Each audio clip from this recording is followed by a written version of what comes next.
Let's talk about Fortnite history. Flashbang warning, we're on a light mode spreadsheet. Get ready. So, back in, oh my god, was it 2020? There was a massive weapon rebalance. And what happened was some weapons got stronger, like the ground pounder over here getting a 93% damage buff. And right next to it was the Huskbuster getting a 76% damage buff. Do you guys know how often I talk about how strong these weapons are? This is why. Something else that happened was the Thrasher went from a 24 base damage to a 31 base damage. That was effectively a 29% damage increase, and I was one of the first YouTubers to notice that actually made it dethrone the old Silent Spectre in DPS. It was a whole thing. So I made this whole video, best SMG, oh my god. Anyway, it is a lot of information here that some of which is no longer relevant, like the Storm King's Wrath. This might have been like pre-nerf on its old base damage. I don't know how much of this is strictly relevant, but way back then, this was made by Dyson. He went ahead and did a lot of extra stuff, like calculating the technical highest DPS at base level. Now, don't take this information and run with it, because you need to understand that at the base stats, the Blizzard Blitzer shows as the highest DPS AR. But I have seen this lots of times, that base damage is a number that gets really, really pushed down once you start leveling weapons all the way to the max, once you start incorporating loadouts, and once you start incorporating real-world scenarios. So, with the Blizzard Blitzer, it is technically, something I've been saying for years, very fun to say, technically the highest base damage per second base stats AR, but you can't hang on that too much for a number of reasons. Let's show some footage. First off, you're firing snowballs, which are not hit scan, meaning you are shooting a moving projectile that can miss the target if you don't lead your shots. Second off, it's a really, really short range. Have you guys ever thrown a snowball in real life? It's pretty much what you'd expect in this game as well. Third, not exactly fair to the weapon, but there is currently a bug in the game where snowballs will just break before they actually hit the target. So sometimes you just do nothing. Lovely to see that. And then lastly, it is locked to water, which means you're only really able to use it a third of the time. That's not incredibly fair. There are weapons that are locked to one element, like the vacuum tube bow, which are insane regardless. If you can find a nice fire mission, the Blizzard Blitzer is great to cover. That is why I'm recording it on the day that I'm recording it. This was a funded video. Thank you so much, Zaku. He really, really, really wanted me to record a set of winter videos, and he funded that. If you guys ever want to fund a video, it is not necessary. I have my own videos that I want to make. I never run out of ideas, but comment down below, check me out on Twitch, ask what my pricings are for that time, because it's not worth it. I don't think I'm worth it, but you guys disagree, and I'm really, really appreciative of that. We're recording this before Frozen Fjords hits, because then it's water season all season long. And one of the main reasons I've never actually covered the Blizzard Blitzer more than I wanted to is because getting a fire zone when the weapon is relevant requires some foreplanning, and that doesn't usually happen. So anyway, back to the point. This is a water-only weapon, and there are some notable 6 perks, which are, you guessed it, bugged. One of the main things this weapon introduced to the game was the fact that there's a 6 perk over here that allows you to freeze enemies if you hit it 7 times in a row. That's awesome. That can freeze a smasher in place, or a mist monster. Not a mini boss, but still pretty dang good. That supposedly does not work right now, which is fine. We've got some fun alternative options. The first one is crit hits snare the target and nearby enemies. That's pretty cool. Making every enemy around the enemy you just shot walk 30% slower is a pretty big deal. That gives you lots of extra time to shoot that target before they become more of a problem. And a newer 6 perk introduced with the Art Deco weapon set is a 44% bonus damage to fire enemies. This is the primary copy I intend to use today. There are some wonderful perk options for this. I'm gonna link my old best perks video down below if you guys want to see some ancient history, wipe the dust off of that archaeology project. I don't actually know what I said in that video, but I think these are probably fine. It's got a base 2.1 reload speed, which is fine, and double crit damage is really, really nice. Reload's really good, though. Getting that new mag right back in and getting right back into the option is not to be understated. However, I am, of course, counterbalancing that with my favorite hero to recommend, and that's Assault Ammo Recovery, because that 24% chance not to consume ammo is functionally, if you math it out, a 31.7% mag size increase. So I'm thinking I'm going to have 42, 45-ish shots, depending on how lucky I get before I have to reload, and 2.1 seconds is not too bad. And it'll make sure that my bullets are actually doing a meaningful amount as I go. So, Sledgehammer in the lead, get that extra crit damage, of course. Toy rocking out really standard stuff. Battle Beat, Wafers. I'm going to go quick because my Soldier Loadout video link down below gives you everything you need to know. Assault damage makes sense. And a new change is I'm addicted to double stamina. It is so nice to get around the map so much easier. I cannot not use her, but there are lots of other options that are covered in that video link down below. But this is the basic build. That's the history of the Blizzard Blitzer, why I've never covered it more, why we're covering it today, and why you should be interested in it. So I'm gonna go clean up my copy over here, make sure that the slowed and snared is ready to go. We're gonna hop in game and check it out. Full disclosure, Zaku and I are both running the same loadout. Yeetcrab's running Dirge Song, so if any smashers disappear, that's why. And Jack is running Boom Base to boost us. That'll give us extra damage and crit rating that would not be present in your gameplay. So our copies might appear a little stronger as we're working with a team here, but it shouldn't be too big of a difference, and it should give us a better showcase. Yeah, I think fire rate just looked better way back in the day on paper, but in the real world, I think crit damage is just better because fire rate, you're shooting faster, reloading more often, and it's like 10% less DPS to use crit damage, but it will actually affect more often, and that 10% is only on base crit chance, so when you got Totally Rockin' Out active, it's just better to do double crit damage. I favored fire rate a lot more back in the day, but I've grown out of that. All right out of the gate, we got a smasher and 44% extra damage. This is what I mean. You got to lead your shots. It's really awkward. It's really trippy, but it does work. You know, I don't have Totally Rockin' Out active, but it gets the job done. And I don't know where that crow went, but oh, Ancient Launcher. Is it gonna work? Oh my goodness. Oh no. I tried to stop using the Xenon Bow after the nerf, but this is not a good look for the Ancient Launcher. It's usually a lot better than that. Also, check out my recent Ancient Launcher video link down below. All right, let's try a smasher with some wafers ready to go. Oh, I forgot to reload. Oh no. Oh gosh. Oh geez. Okay, there we go. Pretty good, honestly. Is that like 300k per shot? Like, that's actually quite strong if you're critting. As you can see, if you're not, it's pretty underwhelming. And that's like I'm saying. I mean, it's a really strong AR compared to the others on paper, but when you get it in the real world, you realize Riot Huskies exist, and they are functionally invincible unless you are really... Did that go through? Can you actually get it through the face hole? Because I don't see it. I don't see it. Maybe you can sometimes, but if you sneak behind, it does a lot more damage. All right, Ancient Launcher, redeem yourself. There we go. Easy claps. Do people still say that? Am I too late to that one? Whoa, rare sighting. Okay, fine. All right, Xenon Bow is still fine for utility, I guess. It is so rare to see one of these. I remember showing this 5 years ago in my How to Get Every Item video. Those gnomes, they'll float up and they'll trigger when you're nearby. So if you don't catch it, it'll go up and disappear. But yeah, it gives you a little chest. Kind of fun. So we got the snare copy ready to go here. I'm not going to eat a wafer because I just want to see... oh, does the slowed and snare not work? It says crit hits snare, and AS in chat said that it might be bugged as well, and it looks like that's the case, because normally there's like a little ankle cuff that'll happen if you crit, and maybe I did that too early. This requires some more investigation, but that might be bugged as well. All right, so let's see. I'm gonna need a wafer just to make sure that we crit. That should have absolutely... Oh, I see the down effect. I believe that's the slowed and snared taking effect, and everybody walking super slow. Kind of fun, but this will be a great shot for the intro of the video. This is exactly what I wanted to demonstrate. Like, if they're out of range, it is not doing any damage. That's really, really not good. And AS did mention that sometimes the projectile will explode before doing any damage. I do feel like I'm seeing that sometimes. It's really hard to, you know, notice that in a full auto weapon, but that is affecting performance in a way that's pretty notable. And while the snare is nice, I do think I'm favoring the 44% extra damage, as most of the weapons, as most of the enemies that we're facing are fire. All right, apparently there's an encampment over here, and I'm not exactly sure how to show this because this is not precisely a crowd clearing weapon. It's really good for taking out a single target. Maybe I should have kept the snare. Oh no. I should have kept the snare for sure. This is not the right way to do this, because one of the things that ARs in general tend to struggle with is crowd clearing. And oh, you know what? I'm seeing that effect on the other enemies as well. I think there's actually a modifier on this mission. Acid Pool, it might be Frenzy Death Burst. Is that potentially what could be happening?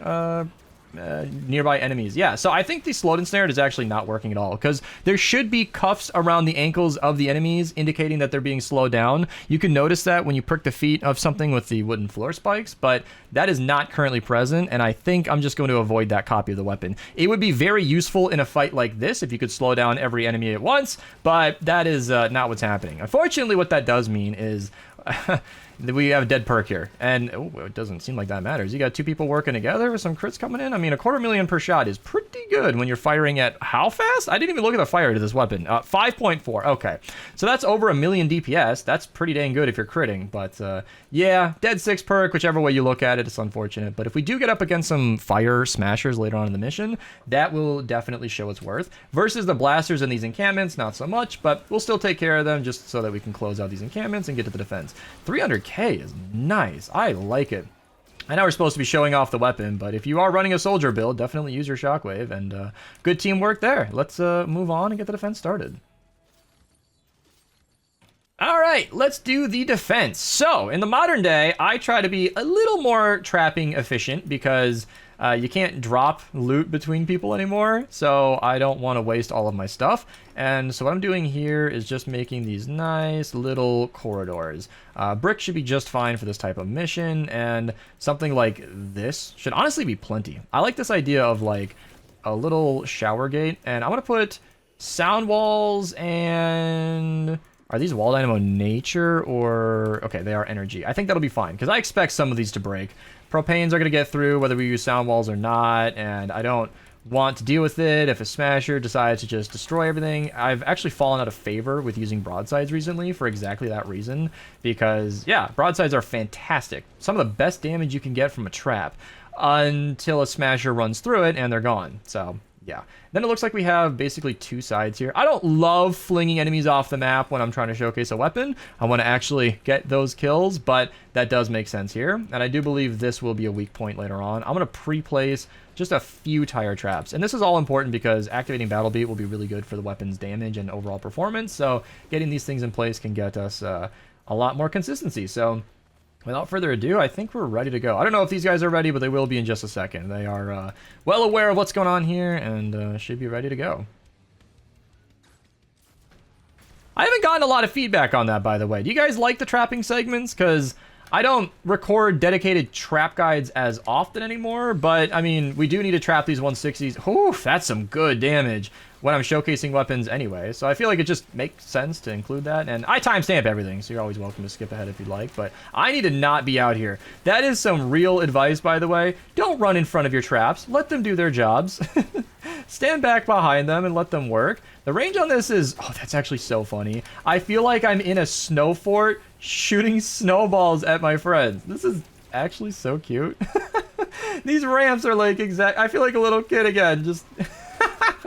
throwing snowballs at the mist monsters. No, no, stay back, stay back. And then it's too far away, my arm can't reach. There, yeah, stay back, stay back. That is so funny. And it's doing a good job. And you can see how just 1 tile wide of gas trap does so much. It's not like it perfectly clears out the defense there, but it does a decent job.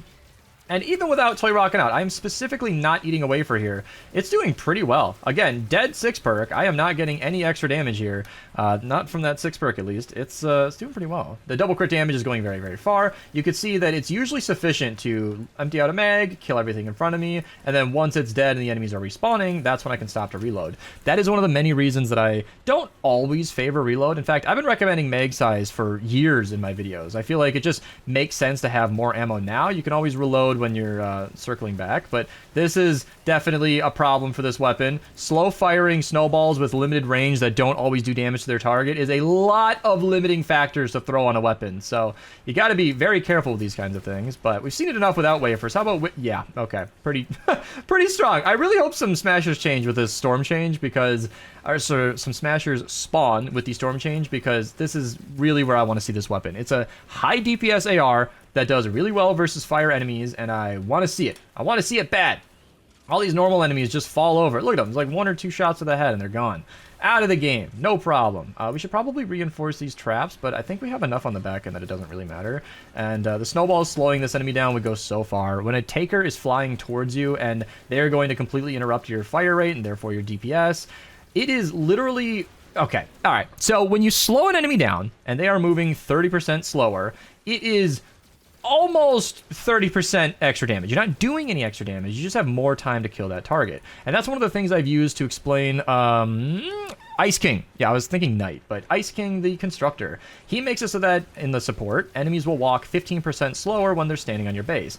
I've long said that is basically 15% longer for your traps to kill the enemies, which means basically when enemies are going through your tunnel, spending 15% longer in there, your traps are just 15% more effective. It's not extra damage, but it's just like how a floor freeze tar pit holds an enemy still for a long time so your gas trap can do more damage while it's standing there. It's the exact same concept. Now, I'm going to put up just some walls, not even like specifically traps to kill the enemies, but just to stop them from shooting me. It is annoying, and I want them to come through this area right here where we can knock them down with all our snowballs. I would love an explosive effect from a weapon like this. Actually, the snowball launcher exists. Should that be my sidearm here? Do I have one crafted? I think I do. I hope I'm not going to die from this. Oh, I think I want to get one.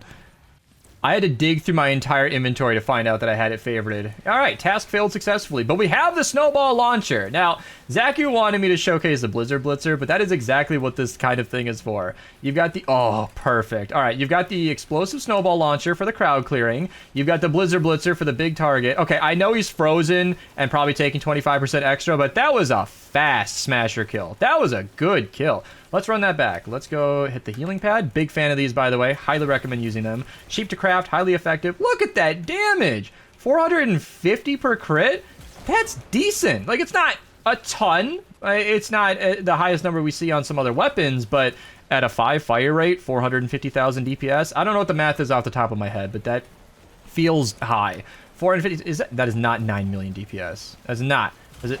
Is it? Because if you're shooting 10 shots per second, that's 4.5 million. That's probably half of that. So 450, 225,000 DPS. It's, or 2.25 million DPS. I mean, 2 million DPS from a rinky-dink Blizzard Blitzer AR that a lot of people might have never used. You might not even realize how strong this weapon is. So, yeah. Look at this damage. Look at it go. That smasher didn't even hit me. That's so good. I hope we have a fire mini boss. That would be so perfect. All right, let's do this. Let's do that. Come on over here. Repair this. Come over here. Put that back down. And it is what kind of mini boss? Trap vulnerable. So my current modern day recommendation for dealing with trap vulnerable mini bosses is not boxing them in with broadsides. It's so tempting, but walking them through your tunnels like so and placing traps that will be effective after the mini boss is gone is my current top recommended strategy. It is so fun to box them into a broadside, and that does a great job sometimes. In fact, we were just running a category 4 mission on stream the other day where the wall darts, I had to put down like 8 of them, and the mini boss just wouldn't die. He just kept ignoring them. He kept not getting hit. And over the course of that fight, we realized that broadsides would have been a much better idea. So it is a case-by-case basis. I'm not saying to never, ever use broadsides, even if you're going to continue doing it anyway because they're more satisfying anyway. It makes sense sometimes to just walk them through some wall darts. There we go. Because I only put down, it looks like 3 or maybe 4 wall darts. Looks like 3. And all of these are still useful. As enemies slowly make their way to our defense, these are in a position that will continue to be useful for the rest of the fight. Whereas broadsides, if you just put down a box of them, is actually in a bad position sometimes because that can close off your defense and make it so that enemies can't progress further, which means they're just going to bust through your walls, which means eventually you're going to have broadsides just shooting off into nothing, which is a really bad combo. Broadsides need that wall to bounce against, you guys. It's not a good deal to go without that. So I highly recommend considering different strategies when dealing with trap vulnerable mini bosses. Always paying attention to the modifier of your mini bosses is extremely important. You do not want to be the guy shooting a trap vulnerable mini boss. Your teammates might make fun of you, and they maybe should. Like, I don't encourage bullying by any stretch of the imagination, but your teammates might be humorously informing you at your expense potentially, and I can't control that. All right, all I could say is if you're watching this and you take away nothing, just consider the correct modifiers. Considering the correct response to specific modifiers. Because shooting a trap vulnerable mini boss, I don't know the numbers, but I'm pretty sure it's like a 99% damage reduction. Like, you can do damage barely, but it's not a lot. So speaking of doing a lot of damage, the Blizzard Blitzer has been awesome this game. Thank you so much, Zaku, for the video. I was not planning on recording a Blizzard Blitzer showcase, but I've been kind of wanting to for years, and this was exactly what I needed to get it done. This is such an interesting weapon. It is such a break from the meta. It is such a, there's no explosive damage, like I said. So it struggles to deal with large crowds, but if you pair it with a snowball launcher and you want to be on theme, it's pretty fun. It's kind of cool knocking back a propane like that, watching it do half the health to a taker, and then just picking it off with a snowball launcher. Like, it's such a fun combo. Fun fact, by the way, you put a wall in front of a propane, usually a decent strategy. It does pretty well. So it's just cool to have a nice on-theme build like this. Snowball build. Love to see it. And have a good time with it. So yeah, thank you again for the showcase. Thank you guys for watching. If you guys ever want to fund a video, you can reach out on Twitch, but that's never necessary. If you guys ever want early access to videos, members do get to see all my videos early when they're scheduled. My uploads are a little intermittent lately, but if you see a nice stack of them, it could be worth it. Otherwise, they do all go out for free eventually, so it's never necessary. That's it. I'm out of here. Code Mista if you buy anything in the shop, and I'll see you guys in the next one. And